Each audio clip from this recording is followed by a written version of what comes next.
The special case, or maybe not so special case, of a privately held business uh, that the owner wants to transfer to family members or even multiple family members, that's kind of a special case.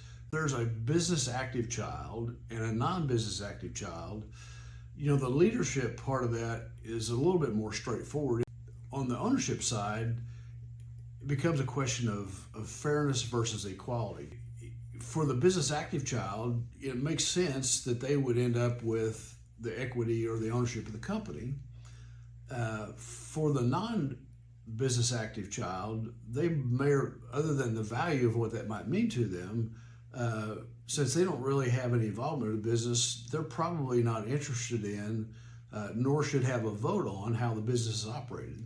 And so, if the senior generation has plenty of net worth, both inside and outside the business, then roughly the business active child ends up with a business some kind of way, and the non-business active child ends up with some of mom and dad's assets that are outside the business.